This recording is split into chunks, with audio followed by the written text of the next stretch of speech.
Saudara-saudara, peperangan Asia Timur Raya belum berakhir. Peperangan itu kini malahan memuncak, menghebat, mendahsyat. Kita mesti senantiasa siap dan bersedia meneruskan perjuangan ini dengan hati yang teguh dan tetap. Masyarakat baru yang kita sedang susun itu tak mungkin kekal kalau kita tidak mencapai kemenangan akhir. Karena itu marilah kita teruskan perjuangan ini sampai ke ujung-ujungnya. Tahanlah menderita, tahanlah kesukaran. Kebesaran kita tidak dapat. Soekarno, pemimpin karismatik Indonesia. Assalamualaikum warahmatullahi wabarakatuh. Selamat datang di channel kita hari ini. Kita akan membahas salah satu tokoh paling ikonik dalam sejarah Indonesia, yaitu presiden pertama kita, Bapak Proklamator Soekarno. Soekarno, seorang tokoh yang tak terbantahkan dalam perjuangan kemerdekaan Indonesia. Lahir pada 6 Juni 1901 di Surabaya. Beliau tumbuh menjadi pemimpin yang karismatik dan penuh semangat. Dari karir politiknya yang gemilang hingga menjadi presiden pertama Indonesia pada tahun 1945, Soekarno membawa semangat kemerdekaan dan visi yang kuat bagi bangsa ini. Namun di balik semua kejayaan itu, sosok Soekarno juga memiliki sisi kontroversial yang tak terelakkan. Bagaimana perjalanan kehidupan beliau yang penuh gejolak dan penuh inspirasi? Mari kita telusuri bersama. Jangan lupa untuk teman-teman subscribe dan tekan lonceng notifikasinya agar kalian tidak ketinggalan video-video menarik lainnya. Saya Cak Arif, selamat menonton. Biografi Insinyur Soekarno, sang proklamator kemerdekaan Indonesia. Teman-teman semua pasti sudah tidak asing lagi dengan Insinyur Soekarno, pahlawan nasional Indonesia yang merupakan presiden pertama Republik Indonesia. Perjuangan dan jasanya untuk bangsa Indonesia tidak terhitung jumlahnya. Bahkan kehebatannya tidak hanya terkenal di dalam negeri, namun sampai ke internasional. Itulah sebabnya biografi Insinyur Soekarno sangat menarik untuk dibahas dan diketahui oleh generasi bangsa Indonesia. Sosok Soekarno memiliki tempat tersendiri bagi masyarakat Indonesia dan memberikan banyak teladan bagi bangsa. Banyak tenaga, pemikiran, bahkan jiwa dipertaruhkan oleh Soekarno untuk Indonesia. Mulai dari melawan penjajahan sampai membangun bangsa ini menjadi seperti sekarang. Soekarno menjadi tokoh penting dalam sejarah Indonesia yang akan terus terkenang jasa-jasanya. Berikut ini penjelasan singkat biografi Insinyur Soekarno yang perlu kita ketahui sebagai generasi bangsa agar dapat memetik nilai-nilai positif dari kisah sang proklamator.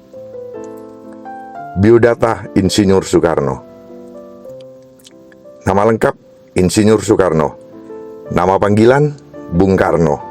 Nama kecil Kusno. Tempat tanggal lahir Surabaya 6 Juni 1901. Agama Islam. Nama istri Fatmawati, Hartini, Ratnasari Dewi, Kartini Manopo, Haryati, Yurike Sangir, dan Heldi Jafar. Nama anak Guntur, Megawati, Rahmawati, Sukmawati, Guruh dari Fatmawati, Taufan dan Bayu dari Hartini, Kartika dari Ratnasari Dewi. Pendidikan HIS di Surabaya, Hoger Burger School atau HBS, Technische Hogeschool atau THS di Bandung. Meninggal Jakarta 21 Juni 1970. Dimakamkan di Blitar, Jawa Timur. Kehidupan pribadi Insinyur Soekarno.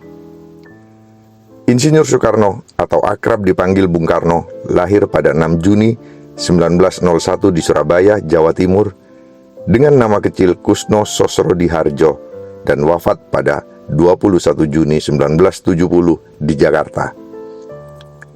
Bung Karno adalah anak dari pasangan Raden Sukemi Sosrodiharjo dan Ida Ayu Nyoman Rai. Karena sakit-sakitan, Soekarno kecil dirawat kakaknya bernama Raden Haryodikromo di Tulungagung. Soekarno kembali tinggal dengan bapak dan ibunya pada 1909 di Mojokerto. Di Mojokerto itulah sang ayah ditugaskan sebagai kepala Erste Inlandse School dan Soekarno pun sekolah di tempat itu.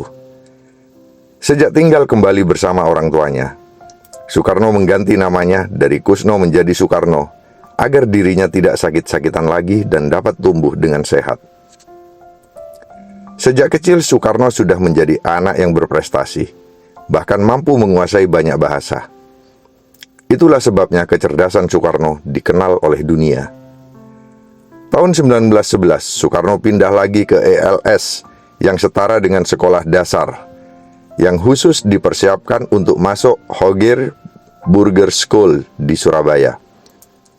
Tahun 1915, Soekarno pun menamatkan sekolahnya di ELS dan kemudian tinggal di rumah sahabat ayahnya, Haji Umar Said Cokro Aminoto atau Hos Cokro Aminoto, yang merupakan pendiri Serikat Islam. Sejak itulah Soekarno mengenal dunia perjuangan yang akhirnya membuatnya sangat ingin berjuang bagi bangsa Indonesia. Di kediaman Cokro Aminoto, Soekarno muda mulai banyak belajar politik dan banyak berlatih pidato. Di sanalah Soekarno mulai kenal dan berinteraksi dengan tokoh-tokoh hebat seperti Dr. Dowes Dekker, Cipto Mangunkusumo, dan Ki Hajar Dewantara. Merekalah pemimpin organisasi nasional Indese Partit saat itu.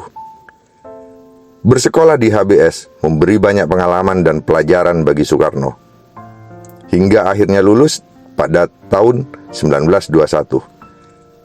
Setelah itu Soekarno pun kembali pindah tempat tinggal, yakni ke Bandung, dan tinggal bersama Haji Sanusi untuk melanjutkan pendidikannya di Teknisi Hoge School atau THS jurusan Teknik Sipil, atau kita kenal sekarang sebagai kampus ITB. Di sanalah Soekarno mendapatkan gelar insinyurnya dengan lulus pada 25 Mei 1926. Soekarno diwisuda bersama dengan 18 unsur lainnya tepat saat Disnatalis ITB yang ke-61 pada tanggal 3 Juli 1926. Menurut Profesor Jacob Clay sebagai ketua fakultas di kampus tersebut menyatakan kebanggaannya karena ada 3 orang insinyur orang Jawa, yakni Soekarno, Anwari, dan Sutejo, dan gelar insinyur dari daerah lainnya. Di masa hidupnya, Soekarno telah menikahi sejumlah perempuan, yakni Fatmawati Hartini, Ratnasari Dewi, Kartini Manopo, Haryati, Yurike Sanger, dan Heldi Jafar. Atas pernikahannya tersebut, Soekarno dikaruniai 11 orang anak.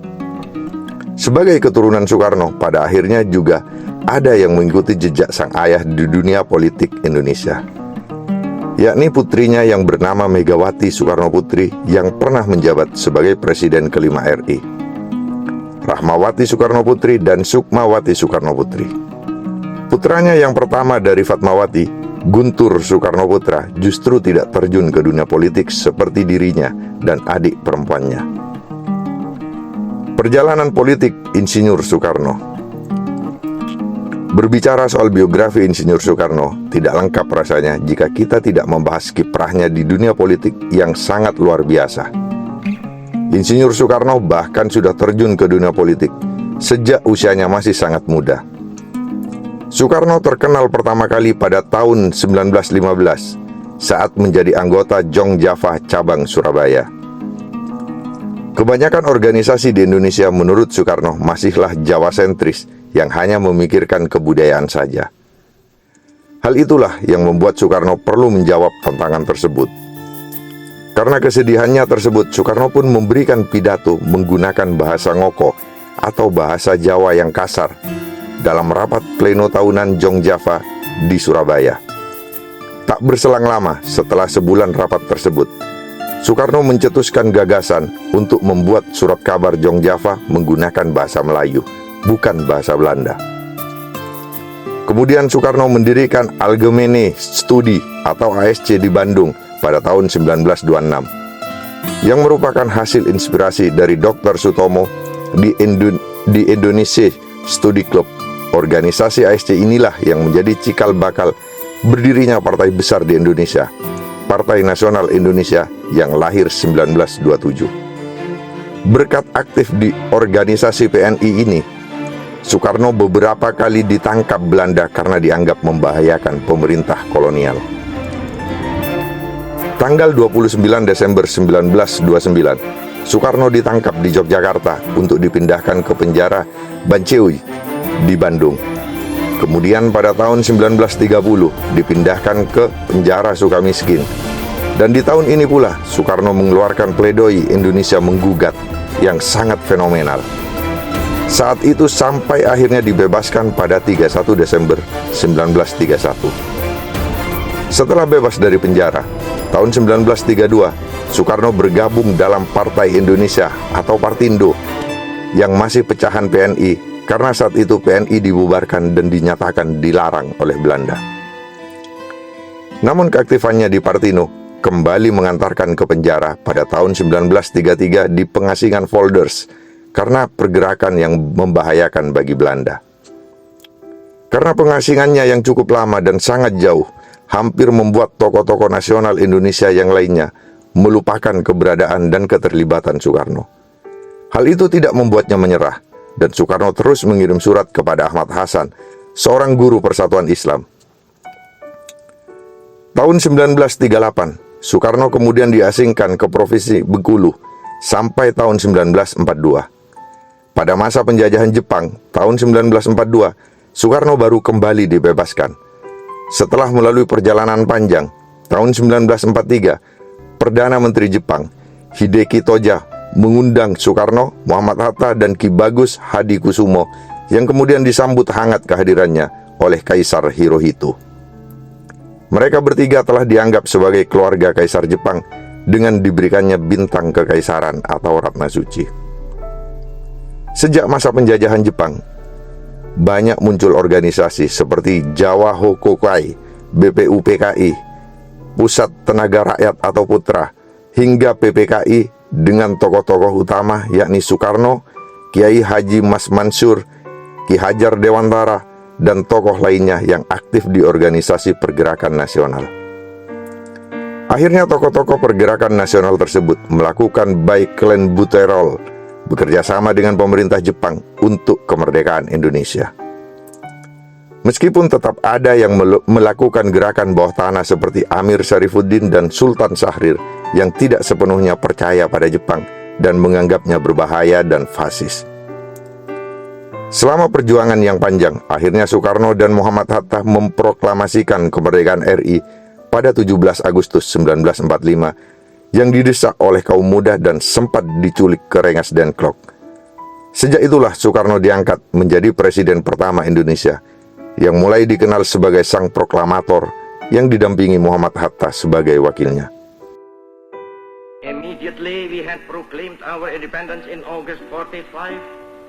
We attached as preamble to our constitution the Pancasila. Panca means five, Sila means principle. The Pancasila, the five guiding principles of our national life. Sebelumnya, pada tanggal 1 Juni 1945, dalam sidang BPUPKI, Soekarno sudah mengemukakan gagasan tentang dasar negara, yakni Pancasila yang sekarang masih menjadi dasar negara kita. Setelah berhasil merumuskan Pancasila, Soekarno berupaya menyatukan Nusantara menjadi negara kesatuan Republik Indonesia. Bahkan bangsa-bangsa di Asia, Afrika, dan Amerika Latin juga sempat diusahakan Soekarno dalam Konferensi Asia Afrika tahun 1955 di Bandung, hingga akhirnya berkembang menjadi gerakan non-blok. Berkat jasa Soekarno lah banyak negara di kawasan Asia Afrika yang mereka meskipun ada pula yang konflik berkepanjangan karena ketidakadilan di negaranya. Itulah sebabnya Soekarno dikenal dalam menjalankan politik bebas aktif dunia internasional. Atas kejayaan perjuangannya untuk Indonesia, Insinyur Soekarno juga mengalami masa jatuh dalam politiknya. setelah Wakil Presiden Muhammad Hatta akhirnya memutuskan untuk mengundurkan diri dan memisahkan diri dari Soekarno tahun 1956. Selain itu, banyak pula pemberontakan separatis yang terjadi di beberapa daerah di Indonesia. Berdasarkan catatan sejarah, puncak pemberontakan tersebut adalah saat terjadinya pemberontakan yang dikenal dengan G30 SPKI yang meluluh lantakkan masyarakat Indonesia saat itu. Karena peristiwa itulah Soekarno mendapat pengucilan dari presiden yang menggantikan dirinya, yakni Soeharto. Karena usianya yang sudah tua dan sering sakit-sakitan, akhirnya Soekarno wafat di Jakarta, tepatnya di Wisma Yaso pada tanggal 21 Juni 1970. Kemudian jasadnya dimakamkan di Blitar dan menjadi ikon kota Blitar hingga saat ini. Makam Soekarno pun selalu ramai peziarah dan wisatawan yang datang di hari-hari tertentu dan sangat ramai saat haul sang proklamator tersebut. Peninggalan barang pribadi Insinyur Soekarno.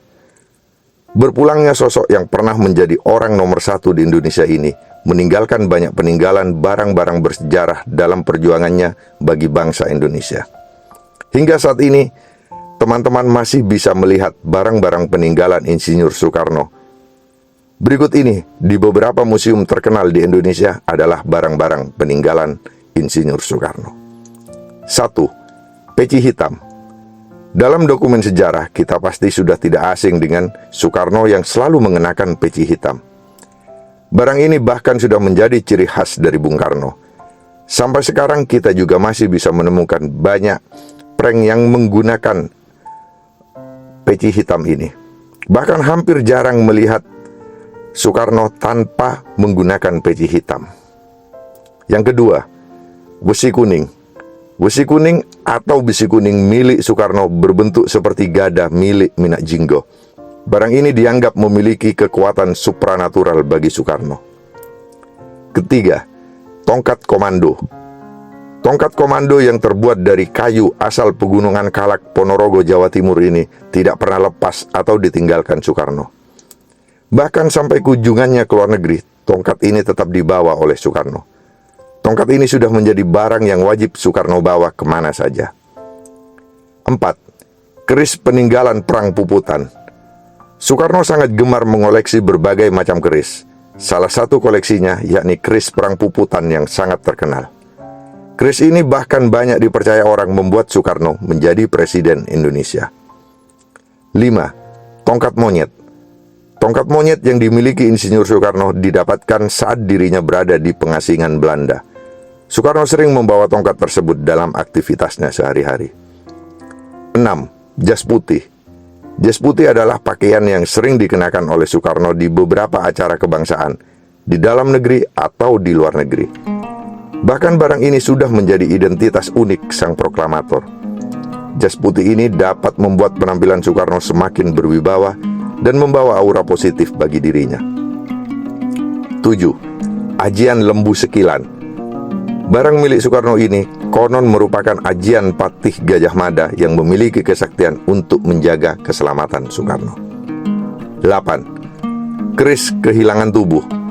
Keris sakti yang dikenal dimiliki oleh Jenderal Sudirman ini ternyata juga dimiliki oleh Soekarno. Keris ini juga dianggap memiliki kekuatan supranatural tertentu bagi Soekarno di masa hidupnya. Penghargaan yang diterima Insinyur Soekarno. Perlu teman-teman ketahui bahwa kehebatan Soekarno tidak hanya di dalam negeri, melainkan juga diakui dunia. Semasa hidupnya, Soekarno telah memperoleh banyak penghargaan dari gelar Doktor Honoris Causa dari 26 universitas di dalam negeri dan luar negeri. Banyak penghargaan yang Soekarno punya selama kiprahnya di dunia politik, terutama perjuangannya atas kenegaraan. Berikut ini daftar penghargaan yang dimiliki Soekarno semasa hidupnya yang perlu teman-teman ketahui. 1. Bintang kelas 1 di Order of the Supreme Companions dari Presiden Afrika Selatan Thabo Mbeki. 2. Lenin Star dari pemerintah Rusia. 3. Grand Yugoslav Star dari pemerintah Yugoslavia. 4. Grand of the Order of the Southern Cross dari pemerintah Brasilia. 5. Grand Knight of the Order Ifat 9 dari Tahta Suci Vatikan. 6. Setia Lencana Perintis Kemerdekaan dari Pemerintah Republik Indonesia. 7. White Lion Medal dari Cekoslovakia. 8. The Gold Medal of the Consecration dari Tahta Suci Vatikan. 9. Solar of the Order of San Martin dari Pemerintah Argentina. 10. Medal of the Order of the Golden Spur dari Tahta Suci Vatikan. 11. The Medal of the Highest Order dari Pemerintah Australia. 12. Philippine Legion of Honor dari Pemerintah Filipina. 13. Medal of Resistance First Class dari Pemerintah Vietnam Utara. 14. Order of the Honor of the Andes dari Pemerintah Bolivia.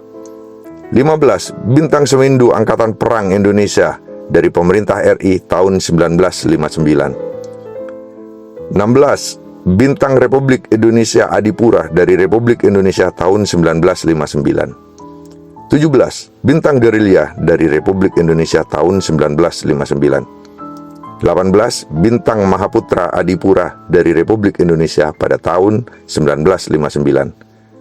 19. Bintang Bayangkara Utama dari Republik Indonesia tahun 1959. 20. Bintang Sakti dari Republik Indonesia tahun 1959. 21. Bintang Garuda dari Republik Indonesia tahun 1959. 22. Bintang Dharma Republik Indonesia tahun 1959. 23. Bintang Jasa Utama dari Republik Indonesia tahun 1963. 24. Pahlawan Proklamator dari Republik Indonesia pada tahun 1983. 25. Grand Cordon of the Supreme Order of the Chrysanthemum dari pemerintah Jepang pada tahun 1961. Begitulah sahabat-sahabat semua, kisah luar biasa dari seorang tokoh yang telah menjadi ikon bagi bangsa kita, Soekarno. Melalui perjuangan dan visi kepemimpinannya, beliau telah meninggalkan jejak yang tak terhapuskan dalam sejarah Indonesia. Mari kita tetap mengenang semangatnya dalam mewujudkan kemerdekaan dan cita-cita bangsa. Terima kasih telah menyaksikan video ini dan menyertai perjalanan sejarah bersama saya, Cak Rif. Jangan lupa untuk memberikan pendapat kalian di kolom komentar dan bagikan video ini kepada teman-teman kalian yang juga gemar mempelajari sejarah bangsa. Sampai jumpa di video berikutnya. Saya Cak Rif. Wassalamualaikum warahmatullahi wabarakatuh.